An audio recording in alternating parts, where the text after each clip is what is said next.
Bien. Et il va vous donner la réponse. Nous le vivons. Amen. Nous allons prendre dans Jean 1, à partir du verset 28 jusqu'à 32. L'évangile selon Jean, premier chapitre, 28e verset jusqu'au 32e. Nous lisons dans le nom précieux de Jésus. Amen. Ces choses se passèrent à Béthanie, au-delà du Jourdain, où Jean baptisait.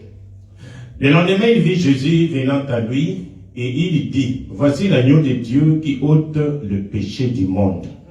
C'est celui dont j'ai dit, après moi vient un homme qui m'a précédé, car il était avant moi. Amen. Je ne le connaissais pas, mais c'est afin qu'il fit manifester à Israël que je suis venu baptiser d'eau. Jean rendit ce témoignage, je vis l'Esprit descendre du ciel comme une colombe et s'arrêter sur lui.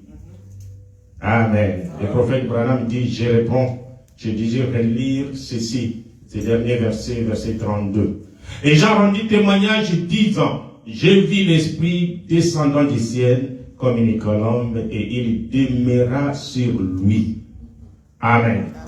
Dieu Tout-Puissant, Créateur des cieux, donateur de tout don excellent, toi, le grand Dieu, le grand Jéhovah, qui t'est représenté comme un oiseau le plus humble, le plus doux du ciel, et qui a représenté Christ comme un agneau, une bête la plus humble et la plus douce sur terre, afin que Dieu, ce jour-là, quand Jean-Baptiste baptisait, l'Esprit de Dieu descendit du ciel, venir sur Jésus qui était sur terre. Et c'était le plus grand événement que le monde ait jamais connu. Le ciel et la terre se réunirent. Accorde-nous, Seigneur Jésus, le bénéfice de cela aujourd'hui encore. Car nous voulons parler de toi. Et bénis-nous.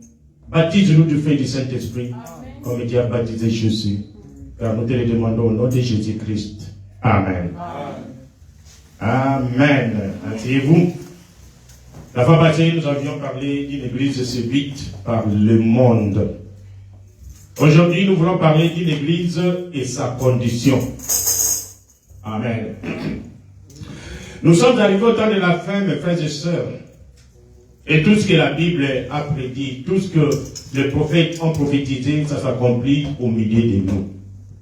Il y a des fois où quand nous prêchons maintenant, nous prenons un peu d'historique, ce qui est arrivé avant nous. Et nous devons nous concentrer aussi sur ce qui se fait maintenant. Amen. Parce que nous ne voulons pas tomber dans cette erreur. L'homme voit toujours ce que Dieu avait fait. Et il voit ce que Dieu fera. Amen. Parce que comme nous avons vu ici, Jean est en train de baptiser. Jean, c'est le cousin de Jésus. Ils ont grandi, Jésus a que 30 ans. C'est tout à fait normal qu'il va y avoir naquer. Amen. Ils se côtoyaient. Mais Jean dit ici que je ne les savais pas. Jusqu'à ce que Dieu venait, parce que Jean était prophète. Il habitait souvent. Les gens, quand on dit que Jean habitait